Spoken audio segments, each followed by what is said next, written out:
I'm sir. How are you doing?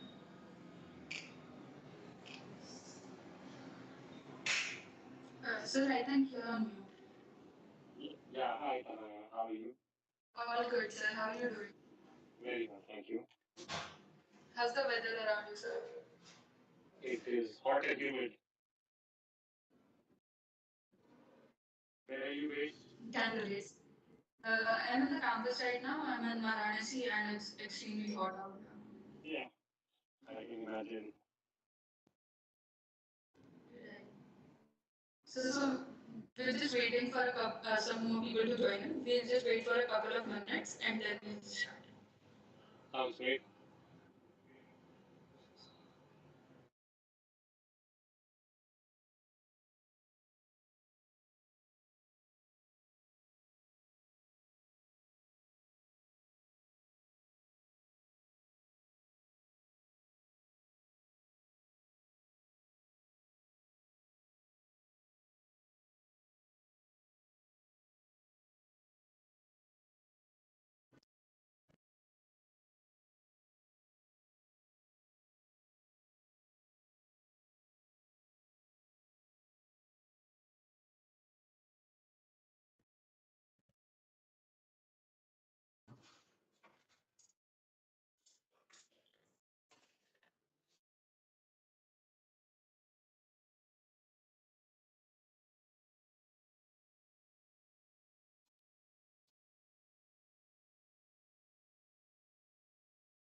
This is for all the attendees. We're starting in just 2 minutes. So ask all your friends to join in if they haven't already.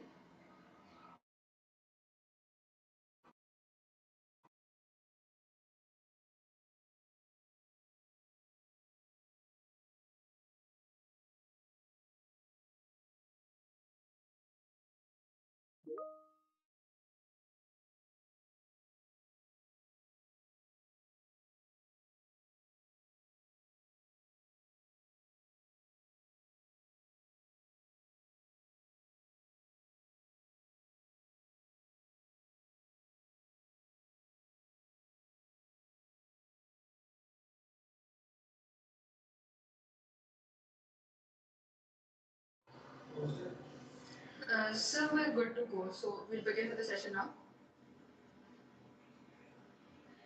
Sounds great. So, hello everyone, and welcome to this very intriguing fireside chat with Mr. Amit Somani as part of E-Summit 2022 IIT BHU.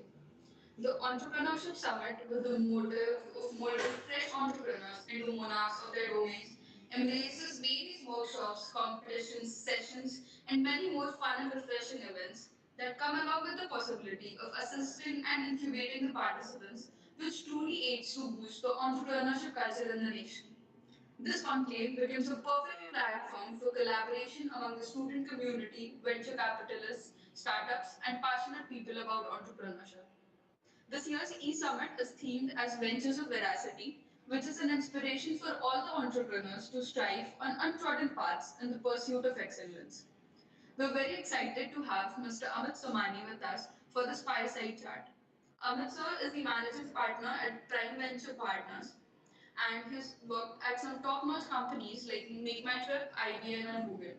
Amit sir is also an IIT BHU alumnus and a gold medalist from the CS department. Welcome, sir, and thank you so much for joining in.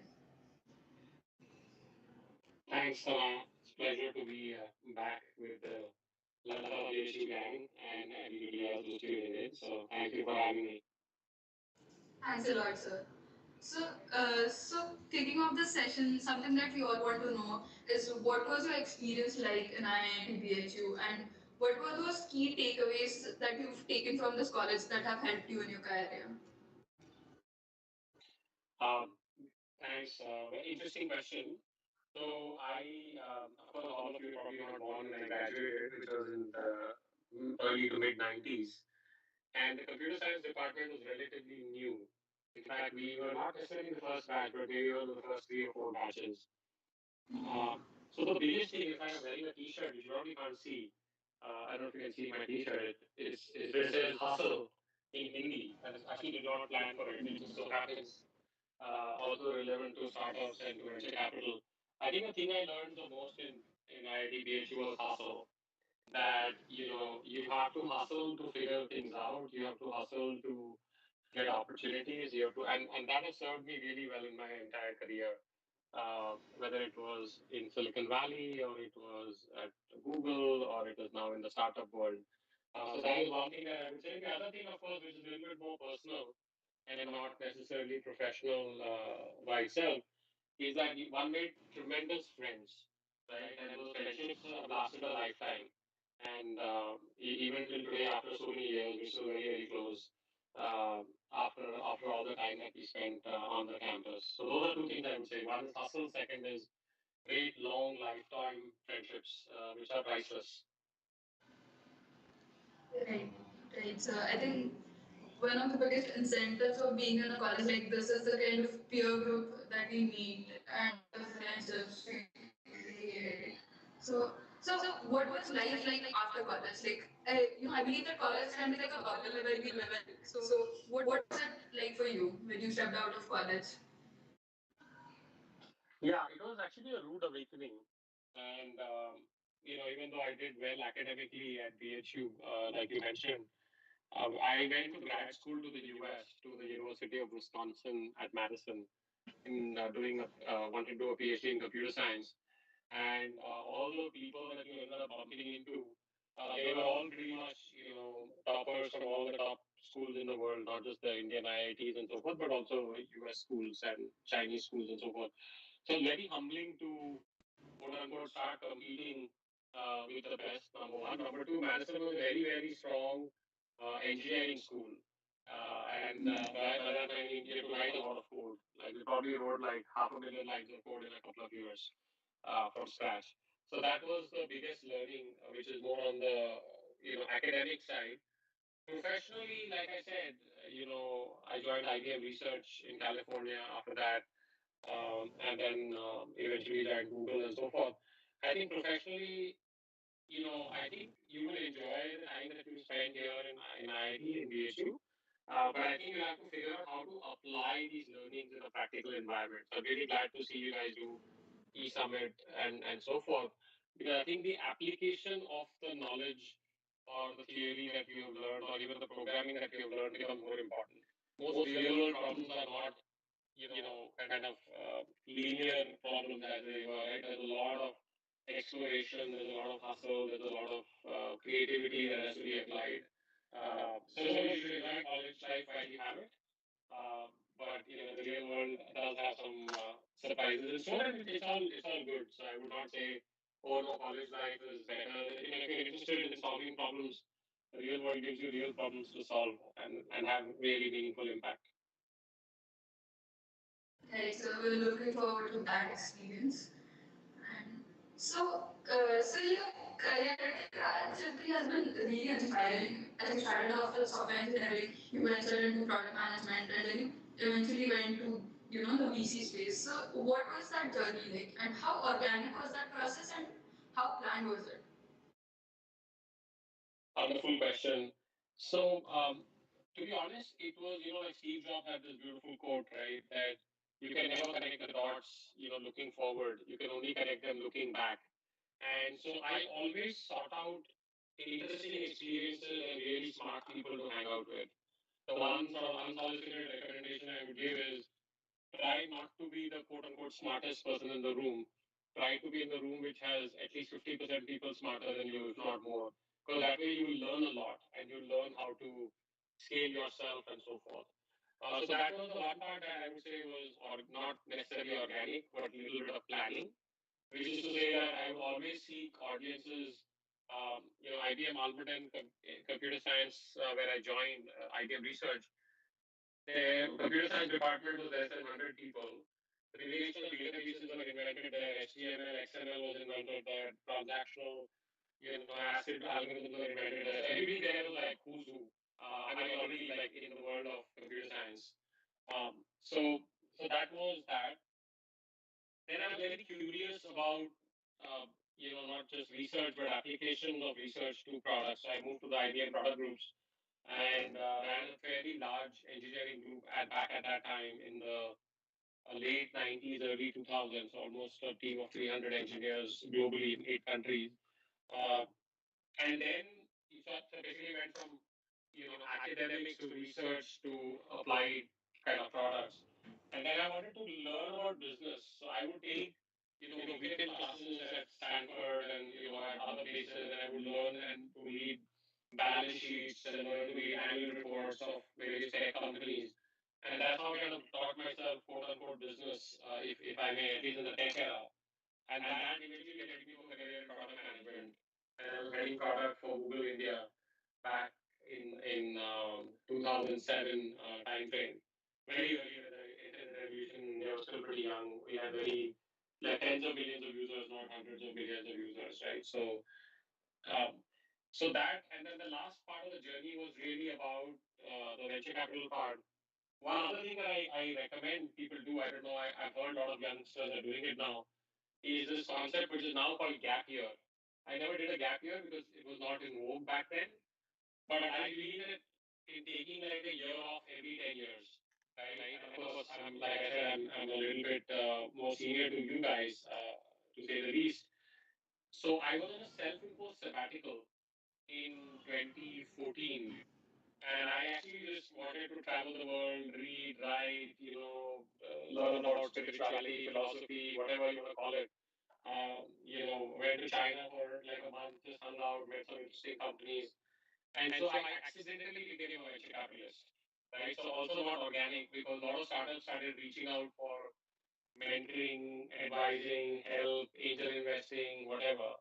So to summarize, I would say, you know, be curious, surround yourself with very smart people, be uncomfortable in that sense, be vulnerable that you're in a room with much smarter people.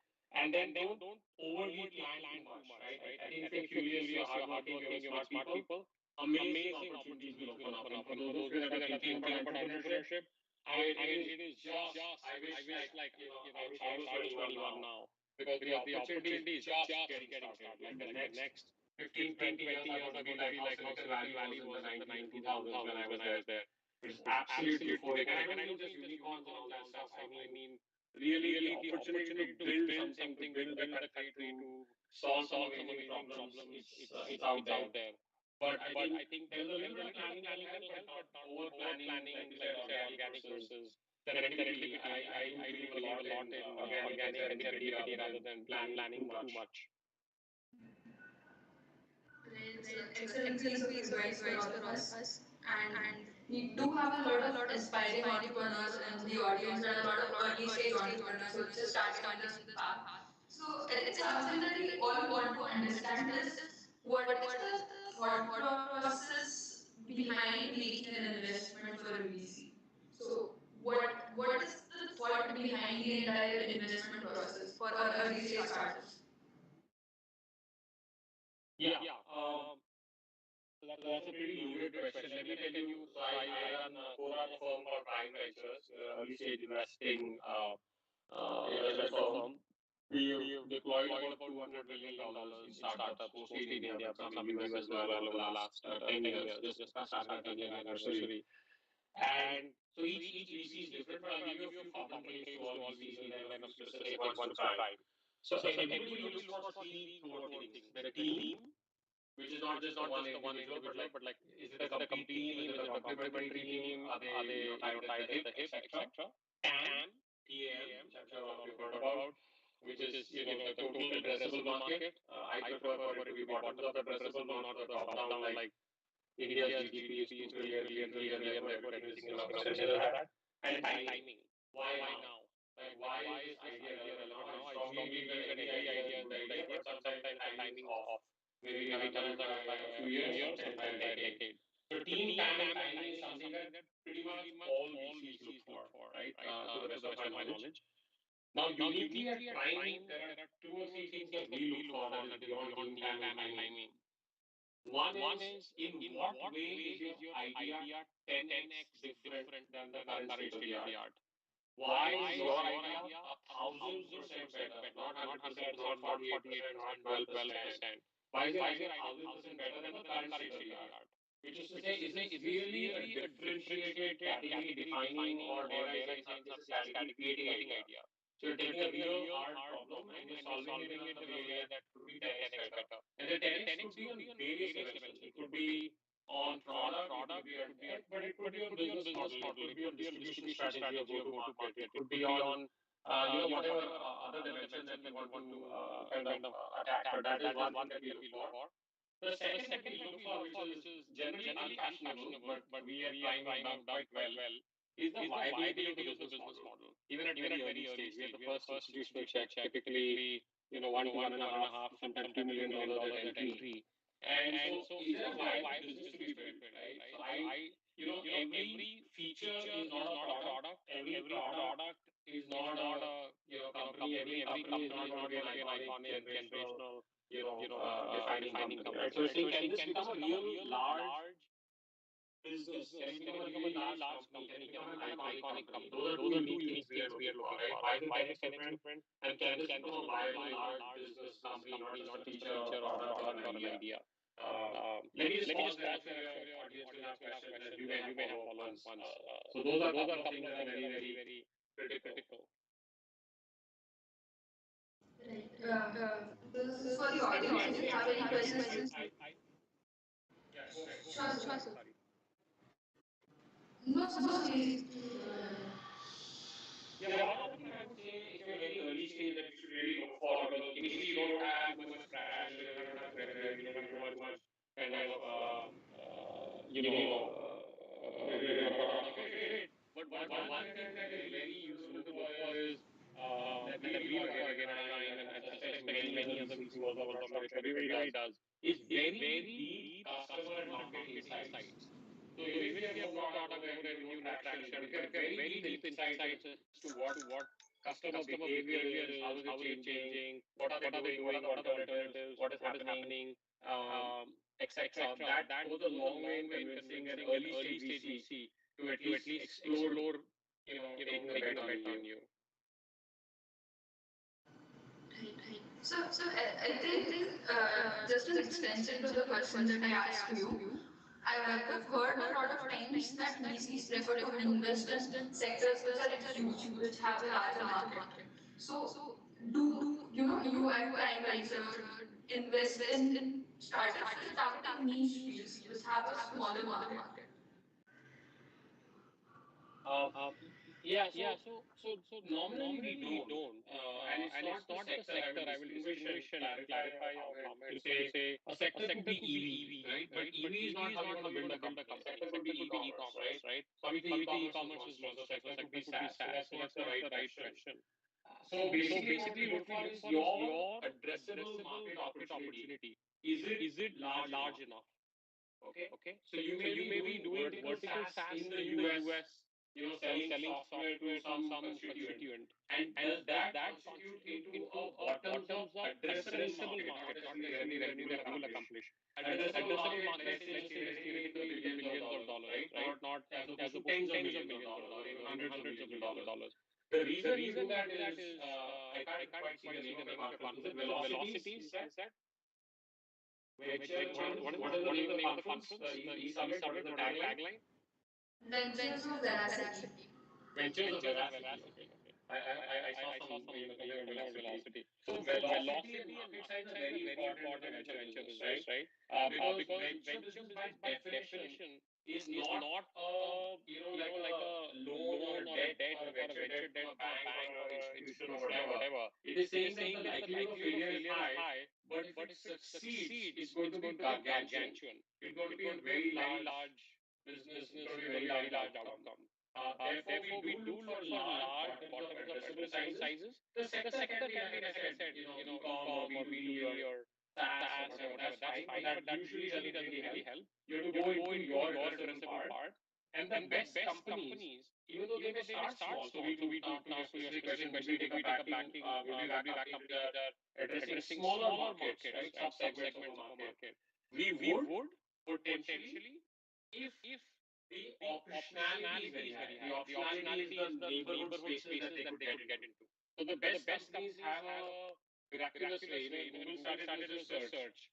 Now it's Android and maps and self-driving cars, and tomorrow it will be healthcare and so on and so forth. Because they so I think we look for optionality.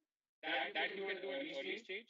Later stage VCs will largely focus on your addressable TAM. They will not take a bet if your addressable TAM is very small. So both are important, and it takes the same amount of time and effort, believe it or not, to build a large company as it does to build a small company, right? And therefore, I always encourage people that look, roll the dice for the big guns, right? Like don't bother trying to do something very small. It's fine to start small. That is not a problem, right? Because you obviously can't say, oh, I'm going to start and build a unicorn or a decathlon or a $100 company. That is kind of random dreaming. But if you can't see someday to be able to address a large market in a very simple way, then you should reevaluate what you're doing, especially in the early days of a company. Right. That makes sense, sir. And something that a lot of us want to know because we're just starting into the journey of entrepreneurship is there a difference between the approach VCs take while evaluating teams which have either solo founders or a team, a group of founders? So is there a difference of approach there? Yeah, there is a huge difference, honestly, and I think startups are a journey in from sort of madness and eccentricity to genius, right? And they're very lonely, they're very roller coaster like. It sounds all romantic to do startups, but out of 365 days, 360 days are really hard grind for those 5 days of glory if you get those 5 days. And therefore, having a co-founding team, whether it's two people or three people all together or whatever, is very, very, very helpful. Not only that, we also feel like complementarity of skill sets is very helpful, right? So it takes a lot to build a great company, great product, great customer service, great sales engine, great marketing, etc. And you possibly can't have that all with kind of one person, even if you're hiring competent people for all of those. So there is a huge, call it good or bad, relative bias towards founding companies. It's not to say that they don't happen. I mean, there are plenty of great single founder companies in the world. But most VCs, I would not say everyone, and certainly at Prime, have a definite bias towards multi-founder companies. That said, we have invested in maybe 10-15% of our portfolio single founder companies. But then the ability to build a leadership team becomes even more paramount, which is anyway a challenging thing to do. So definitely look for co-founders. Now, all that said, I would not just say, okay, I just need to do window dressing, तो कोई है नहीं, तो let me just take some co-founder and let's start and see. It's better to be a single founder than to have a co-founder that either does not add value or you don't have good chemistry or physics or mathematics with, right? So it's important to have somebody that you really want to go to war with and spend the rest of your life than to just, oh, because it's single founder and there might be a negative bias, let me just take another co-founder. So I also see that as a little bit of a negative reaction to this thing. But definitely having a co-founder is a great idea. VCs or not, to be honest, right? I think it's just really helpful in your journey. Right, that makes sense. And so there are a lot of people in the audience that I know of who are wanting to start their entrepreneurial journey right in college. So there are people who are building startups right now in college. So do you have a piece of advice for those people who are still, studying and pursuing entrepreneurship side by side? Not at all. I love it. I applaud you, all of you that are doing this. I think the best way to learn is to do, to try, to experience, etc. And I'm really glad to see that you're willing to trying it. I would say don't get too caught up in the specific idea that you're doing. Obviously, you need to be passionate about it. You need to try. just have a very open mind, right? There's this amazing book called Super Forecasting, where there's this nice quote by Philip Tetlock. It says, ideas or beliefs are not treasures to be guarded, right? They are basically hypotheses to be proven or disproven. So therefore, yes, you need to be passionate about your idea or the space, but you need to be very humble and open-minded to see what are you learning from the customers, from the market, and so forth. Because if you're starting your first day in college, maybe it turns out to be the next, Meesho or Google or Twitter or whatever is possible. But if it doesn't, it's not the end of the world, right? Travis Kalanick, Uber was the fourth startup. But if you're learning, if you're a learning machine, if you're learning the art and science of building a startup, of building great products, of building great distribution, of building great business models, that is going to give you enormous but gargantuan results later on. So I wish you luck if your first startup becomes the big kahuna. But if it doesn't, it's not the end of the world, right? Because it's a long journey, and I see tremendous number of opportunities opening up over the next 10 to 15 years. So don't get too fixated on the idea. Be open-minded and have a very strong learning loop while you're doing it at college, during college. Right. So in continuation to what you said about being open-minded about ideas, something that like I would like to know is how often do startups have to pivot from their initial idea, and what are the factors that lead to this change? Yeah. See, when you're doing a startup, and in particular a venture-backed startup, the idea is to build something of tremendous impact, tremendous value at scale, right? That's what you're trying to do. So you're not trying to do something small. So either if you have no traction whatsoever, so nothing is working, then of course that's a natural, cause for a pivot. Or you're doing something well, but you feel like you're going to be in a small market or a constrained market, or the velocity is not very high, then you might contemplate a pivot. Or you might find yourself in a situation where the competitive landscape is changing too fast. Or two, three, five other top competitors have raised enormous amount of capital. So it's going to be a difficult journey. So either you sell out or you pivot to something else. So there could be many reasons for a pivot, but the commonality finding is that your ability to build a large standalone company. That is the dominating reason. So if you see that the ability to build a large dominant company is small or minuscule or diminishing, then it's a very good point to ask yourself the question saying, wait a second, what do I need to do different to survive? Because remember, even in the S&P 500, which is the 500 largest companies in the US stock market, a company which gets to S&P 500, which is 500 largest, arguably 500 largest companies in the world, these days dies, disappears, vanishes in 15 years after becoming one of the 500 largest in the world. So that is the beauty of the innovation cycle, right? And your innovation E-Summit, that you have to keep being alert and being ready for disruptions. So I think pivots are fine, and at early stage they're quite common. Just keep seeking what is it that you're solving that is getting tremendous customer love and can become a large business or a large company. If it is not, then keep asking yourself this question. Right. So that's an amazing tip for all the aspiring entrepreneurs in the audience.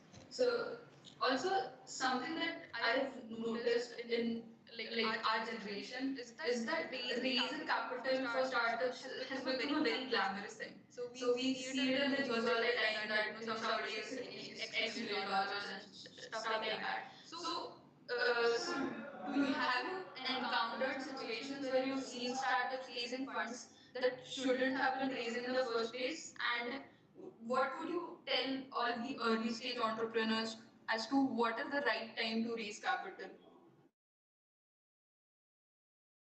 Yeah, so obviously you need some capital to get started, right? So there is that initial true seed or pre-seed or angel capital just to get the ball rolling.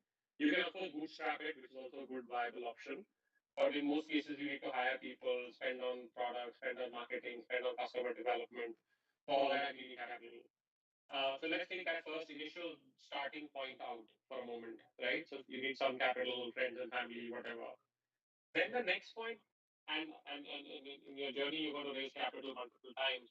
The simplest rule of thumb that I give people is, including our investee companies, is look for opportunities where you know for a fact that capital will accelerate your company's journey.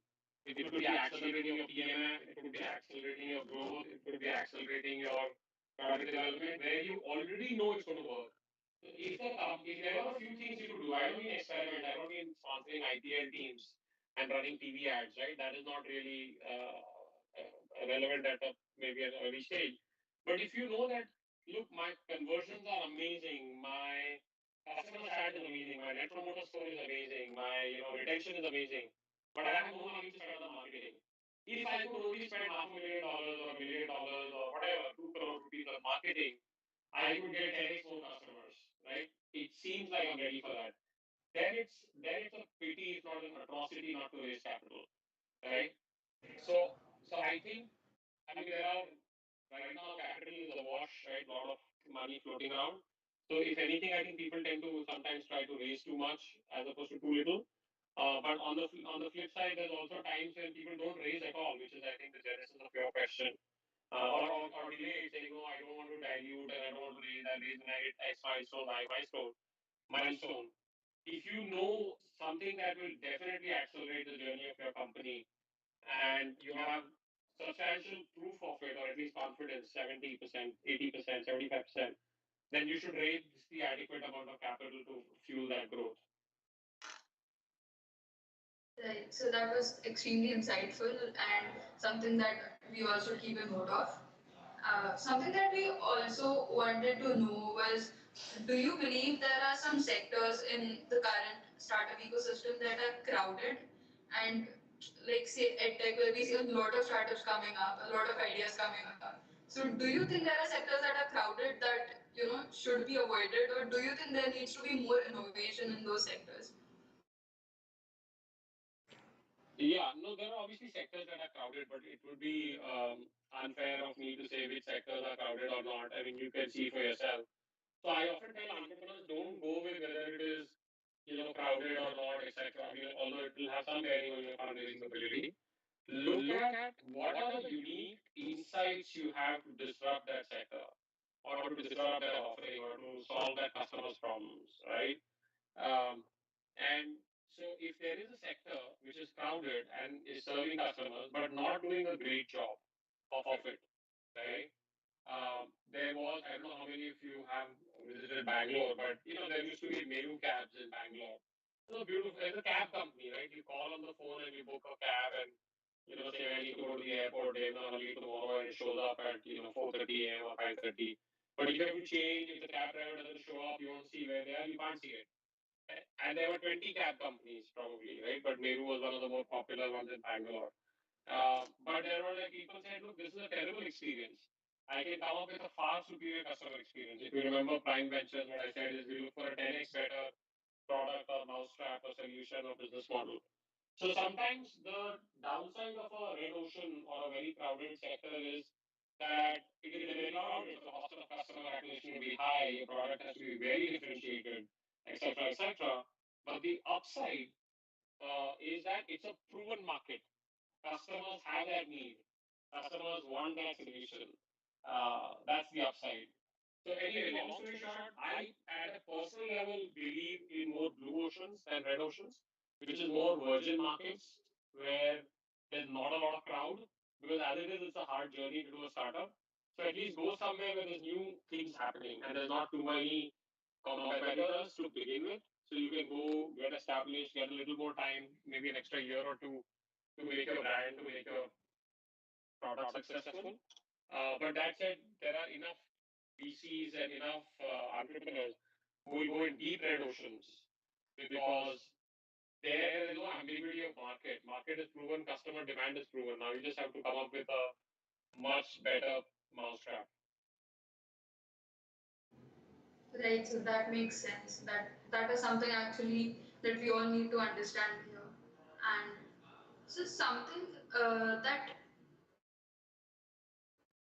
a lot of early stage founders have difficulty is leading a team and building a great working culture in the startups. So since you're also leading Prime Ventures, what is your thought process behind leading a team? What are your habits? What is something that you do in Prime Ventures that we all can take inspiration from while building and leading teams? Yeah, I think that Prime Ventures itself, we're a pretty small, lean team, but I've led large teams before Prime, right, at Google and Equator and so forth. So I'll talk a little bit broadly, but I'll also talk in the context of the startups that we both fund and mentor, which might be of use to you, right? So I think there's a core competency, just like you need to know how to write code or how to sell products or how to do marketing for your products, you need to know how to build teams. Uh, and so the simplest thing I recommend is doing a very honest self inventory or self audit about what is it that you are really good at, what is your core competency, and what is it that you either don't know or you're Luddite about, right? I don't mean it in a negative way, but like to have no clue how to do it. Let's say you're very savvy about business, but you have no idea about engineering, or you're very savvy about engineering, but you have no idea about marketing or sales. So that is the first point I would say is have a very honest self-assessment, self-awareness sort of thing. Say, okay, what am I good at? What am I not good at? Second, find great people in those areas. Of course, easier said than done, but let's say you do find them, and then learn how to delegate. It's very, very hard. In fact, I had written a post on LinkedIn, which if you can find, you may share with your group for the 7 books I would love to gift every new manager. It was not meant to be for the startup founders, but I think very relevant for startup founders, which is that how do you delegate? What is the art and science of delegating? Because if you're too controlling and too micromanaging, nobody will want to work for you, right? If you're too much like, yeah, Tanaya is great, so let her do whatever she wants, also not great, right? And it could be that there are multiple people, right? I'm just seeing my screen here. There's Ashutosh, Divyansh, Alishka. So you might say, hey, look, for different people, different folks, different strokes, right? Like this person is great in marketing, completely hands off, do whatever. That other person is good, but they need some guidance or some sanity checking or some guardrails, etc. So one, do self-assessment, self-awareness. Two, find complementary people. Three, really invest the time to learn the art of delegation. Delegation is not absconding yourself of your responsibility or washing your hands of your responsibility, but it'll take time, to be very honest. It is not going to be trivial, and you'll make mistakes, and you'll have to hire people. You have to hire people. Some people will take you for a ride. All that is part of the game. No different than when you launch your first product. It's not immediately going to get a million customers. But I think if you're smart, and now the ecosystem is very friendly, so you can talk to other people, you can talk to your investors, you can talk to other advisors, angels, and they can guide you on building a great team. Right. So we have one question from the audience coming from Amit. He's asking about that we've heard that in early stage startups, VCs invest in a person, not an idea. Is this really true? If so, how can one identify on which person to invest in? Yeah, interesting question, Amit. So uh, it does happen. In the Indian context, it's often in the case of sort of more repeat entrepreneurs. So if you're like Kunal Shah or somebody like that, right, then the people queuing up to invest in your next startup because you've succeeded, you did free charge, you did a startup before that, exited, returned money to investors, returned money to his shareholders, employees, etc. So that happens. So let's take that out. That may or may not be relevant to you guys, many if you're still in college or early in your journey. Then on the person, there are times when we invest on people. In fact, there's a company we're looking at right now where we're planning to make an investment primarily based on the team. It's not one person, it's a two-person team. Um, where, but they have exceptional pedigree. And I don't mean just academics, right? Like they have worked in a domain for a very long time in the payment space in Google or in some other company, etc. Right? And they have deep understanding of what the challenges are, because that's where you get those interesting defining insights. So I don't know if the question, Amit, was for you to be an investor in other companies or for yourself as the person that you want a VC to bet on. But if you are evaluating it as you to be an investor in another company, then I would say people with very deep domain insights, very deep passion, missionary kind of founder zeal, do can get sometimes backed by VCs with or by investors, right? With I would not say no idea, but very early fledged idea. If you are a founder yourself, then you need to demonstrate all those attributes I just talked about, right? To make it attractive for somebody to invest in you pre-product, pre-revenue, etc. Which is that deep domain knowledge, deep insight, 10x advantage, some unfair advantage. Those would be a couple of thoughts. Right. Thank you for that answer, sir. We have another question from the audience coming from Aditya. Aditya is asking, how is the startup system, innovation, and business atmosphere different from Silicon Valley as compared to India? Yeah, great question. Lots of differences and thankfully some new similarities also. Um, so I will maybe just point out a couple of differences. So one, which also you're going to struggle with as startup founders, and hopefully you will not make other people struggle with if you join their startups or other large companies. The accountability and responsibility and the follow through tends to be much higher in Silicon Valley, right? And even when I spent 14 years in the Silicon Valley and then came back to India, even in a company like Google, where I was head of product and we had some of the best engineers and the best product managers and the best designers, we had to keep chasing people 5 times. Yeah, kar do, Tanay, check in kar do code, Amit, kar do, whatever, right? Like all that kind of stuff, which would not really happen in the valley. Like either you say you're going to do it, or then you do it. Or if you're not going to do it, you'll say, "Look, sorry, I'm not going to do this," or "I'm going to do this, but this is going to be, I'm going to check in my code on the 25th of April, or whenever, right? I'll do it in May. I can't do it now." So that is something that is, hopefully changing a little bit now. The other thing is that Silicon Valley people wear failure as a badge of honor, right? We've not reached that stage yet in India. I think thankfully I'm really delighted to see literally like 100 plus people on this call that, when I was graduating BHU, I mean, the biggest thing was either getting a scholarship from a, Stanford or MIT or Wisconsin or something, or getting a job at, TCS and XYZ. So I'm really glad that you guys are rolling the dice. And the reason was back in the day, both you and your family and your support system would say, boss, fail ho gaya to kya karoge, right? Like, what is this nonsense of like, I mean, nobody even thought of failing a startup.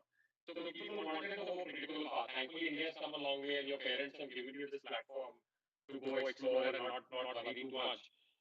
Therefore, wearing failure as a badge of honor and not worrying in your early life, I would say fail early, fail often, right?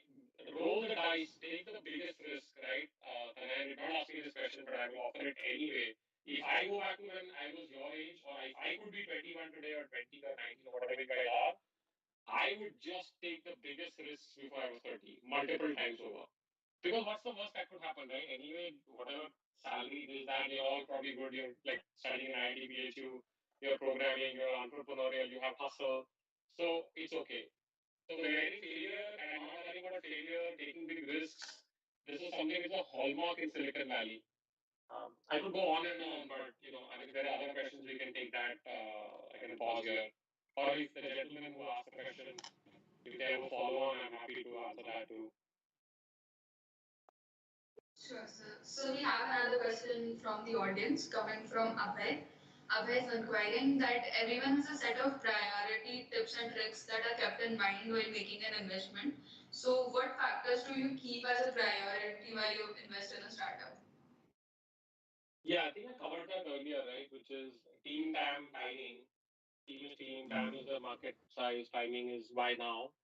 10x advantage, at least for Prime, and then viable business. These are the kind of table stakes, the top five. If I have to give you one more, it is any kind, especially in early stage. I'm talking specifically early stage, right? Seed round, pre-series A, like think 500,000 or 250,000, like crore to 10, 15, 20 crores kind of first check, first institutional check. The other one I would say is customer love.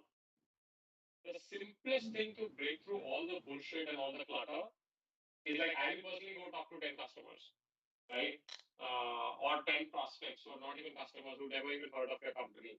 And if they are raving about it, and if they love it, and it could be a product, it could be just a problem like, oh my God, this is such a nightmare of a problem, right? That is the biggest secret that I look for, because that is like clutter breaking, right? Because you can give me all kinds of song and dance and nice PPT and I was the topper at BHU in computer science. All that is all bullshit. Like, do the customers love the problem that we are solving? Is it a big problem for them? Are they willing to pay you money for it, or is this a vanity problem? Those are like really interesting things. So when in doubt, we'll try to break the logjam by going and talking to customers and prospects. That will be another tip beyond the ones I shared earlier. Right, sir. So I think we've talked a lot about the entrepreneurial side of the journey. Something that we also would like to know is what is the VC space like, and what are the skill set that are required to enter the VC space? Okay, I have some really good news for you guys. So we are actively hiring at Prime Ventures. So any of you decide that you want to go down the VC path, we are hiring from analysts to associates to vice presidents to all the way to the top, right? So feel free to. I will ask Tanaya and Amit Baheti to. Anyway, you can go to the website. There's a link there, etc. And then you can write to us. So what is the VC space like? And should you consider VC or not in your early journey? So look, VC space is very, very exciting and very interesting. It requires a slightly different skill set than a builder. It requires the ability to discern great ideas, great entrepreneurs, hustle and hunt and find great companies to invest in. But the one downside you will have as fresh graduates, a serious downside compared to anyone with any experience, is if you have not gone through the journey of entrepreneurship or worked at a company, even as an employee or something, your ability to discern, right, the wheat from the chaff, right, the good from the bullshit, is going to be a little bit low, right? Because you still haven't been through it, right? And you haven't seen it, and your ability to earn credibility. Imagine I was pitching each of you as a startup founder here to say, hey, come try to fundraise from Prime, right? And obviously want the best people to come hang with us. Now you also have to believe that okay, this Prime Ventures and Amit Somani and all these guys are good people, and we should talk to them. Because if you don't have that ability and you're like some, I don't mean random, but somebody with just like I'm here and like just come work with me. Well, they have 14 other sources of capital, so why should they work with you? Um, so anyway, I think it's a very interesting journey. My personal bias, at the risk of shooting Prime and my VC friends in the foot is I don't think you should do the VC as your first gig in life, right? I think you should go build something or sell something. You should go really do an operating role, entrepreneurial role, startup, employee role, even large company, doesn't matter. You can learn amazing things from large companies. That said, if you decide that you do want to go down the VC path, either now or post an MBA or something like that, there is a ton of opportunities and it can be a lovely career path, right? But hard to explain too much more. Traits wise, I mean, traits wise, you have to have a lot of breadth, a lot of curiosity, intellectual curiosity, because you're juggling between like even a firm like Prime, where our current fund is $120 million. Last year in 2021, we met or otherwise saw some kind of interaction, could be online, could be email, could be whatever, face to face meeting. 2,000 companies. We have an investment team of 5 people, including 3 partners, and we funded 7 out of 2,000. So it's a pretty arduous task, if you ask me. So your ability to discern that funnel down from 2,000, obviously jointly working with the other colleagues such as myself, is pretty hard. But it can be a phenomenal learning experience. So if you're pre-MBA and you're a hustler and you're smart with numbers and you understand some level of startup kind of passion and so forth, maybe it's a good idea for those of you that are considering an MBA. You might learn more here in 2 or 3 years than you would perhaps in an MBA. Or you could do this and still go do your MBA. So anyway, hopefully that helps.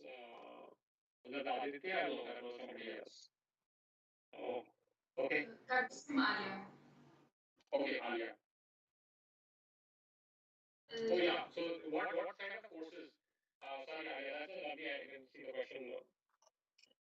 Be insanely intellectually curious. Okay, everything. Try to understand, ask questions. I don't mean everything. I mean everything that comes in your natural flow, right? You can't be a master of thousand by definition. You don't be a. You have to be, but don't leave things superficially. Like, in fact, I applaud all of you that are asking questions, because asking questions is the biggest sign of intellectual curiosity, right? Because you're curious, like, okay, how does this work? What happens? How do you invest? How do you find a founder? How do you do all that? That is the biggest skill set that we look for, and that is also required because in this business, if you don't have intellectual, because our entrepreneurs are always going to be smarter than you. By definition, right? They're living their life to do this. They're deeply talking to customers. They're in the field. So how much I'm going to do? So I can only be intellectually curious, be a very good first principles thinker. Of course, you need to be hungry and hustle.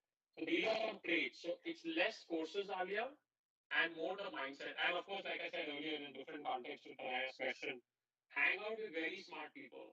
Each of you should figure out five people on this call that are really smart people that you didn't know before, right? And just go hang with them and say, yeah, what are you doing, boss? What's up, right? It's not like I want to join you or take your idea, invest in you. Just like very curious. Like, what are you up to and why and what's working, what's not working? How can I help? That's the other thing you can do, by the way. You may feel like, oh, well, it's very difficult. Just offer your time to help a friend. Could be a startup, could be a VC, could be a NGO. That's another good way to learn. So VC is not. There's literally no course for VC. Um, and even if you do an MBA, we do have a slight bias for MBAs, even though I don't have one and I'm very proud of it. Different topic for a different day.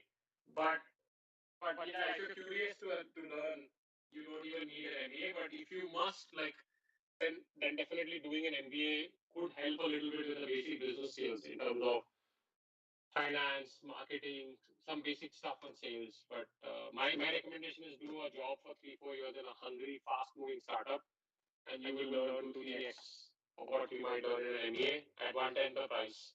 So very good ROI. Right, right. Thanks a lot, sir. So, so we plan to have a small rapid fire round with you as we're coming to the end of the session.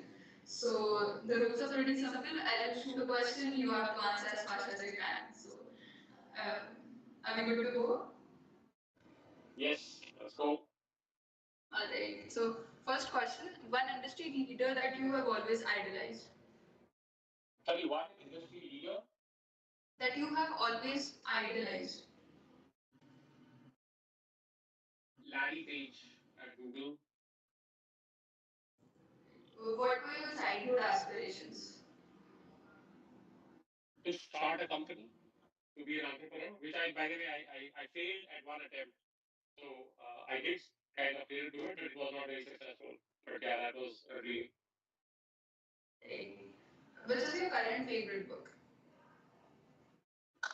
Oh my God, you guys can't see my background, but I literally, like, you know, my I'm just full of books. What's the current favorite book that will be relevant for you guys?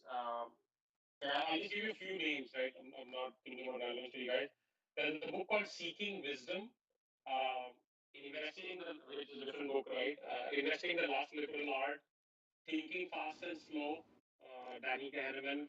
There's a lot of books, so those are a couple that I'll. Thinking in Bets by Annie Dew, Founders Dilemmas by Noam Wasserman. Since all of you are entrepreneurs, you know what? Let me cut out all the others since you want to be entrepreneurs. Check out this book called Founders Dilemmas by Noam Wasserman. He's a professor at Berkeley. Um, that's a fantastic book if you're starting up. I have gifted like some 60 copies of that book to entrepreneurs. So check that out. That's a good one. Peter Thiel 0 to 1, which I'm sure most of you have heard about. Um, the 4 steps to epiphany. Okay, I'll stop here. This was supposed to be rapid fire, but books, as you know, is my lead spot. So, one sector that you see growing tenfold in coming years. EVs, Web3, and gaming. Right. An advice that you would like to give your younger self. Take more risks. Right. And last question: a rumor that you would like to spread about yourself.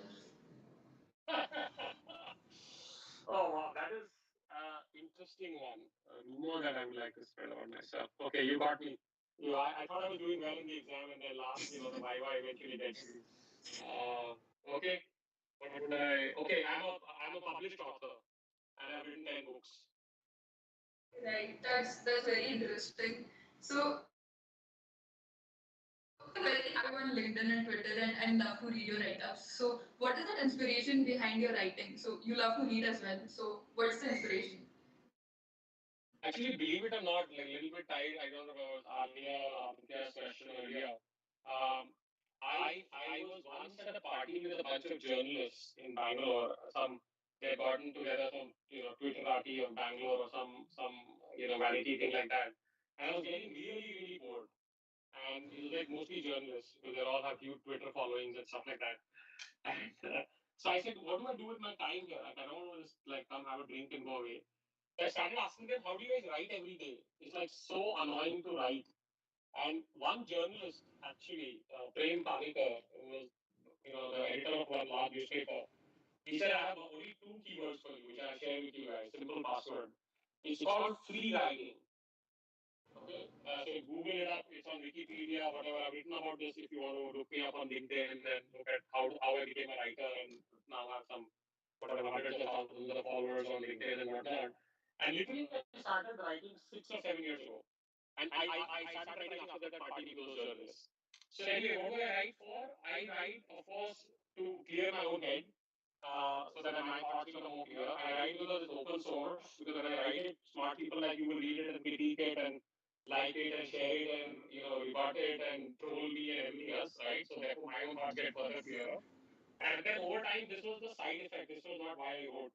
Over time, because when you write and you're thoughtful and over time you'll of course have some trolls and all that, but you'll get a very good audience. You get amazing ideas and amazing feedback and amazing network that you can make just on the basis of your writing.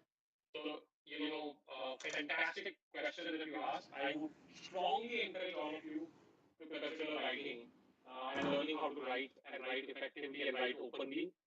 And it will take time. Trust me, if I can write, all of you can write too. Right, right, sir. Thank you so much for that advice. And as we're concluding the sessions, what would be your final piece of advice for everybody present in the audience? There's a quote from Mahatma Gandhi. I will share that as my final parting advice. I wish it was there in the BHU, but anyway, I learned it much later. Um, Live every day as if it's your last, and learn every day as if you're going to live forever. Right. Thank you so much, sir. Pleasure. Hope Uh, that was useful. And I'll keep my Twitter DMs open at Amit Somani if any of you want to reach out. I know Alia, you had another question and so forth, but feel free. I'll keep it open for some time at Amit Somani. And good luck to all of you. Enjoy and good luck. And I hope to see many of you make unicorns or become successful VCs or become successful, at whatever you do. All the very best. Thank you so much, sir. On behalf of Team E-Summit 2022, I'd really like to thank you for taking out your time and being with us today. I'm sure you're very busy and we really appreciate you being here. I'd also like to thank all of you present here as attendees. You guys are amazing audience. And thank you so much, everyone. I hope you all have a great night. Bye bye. Take care. Thank you, sir.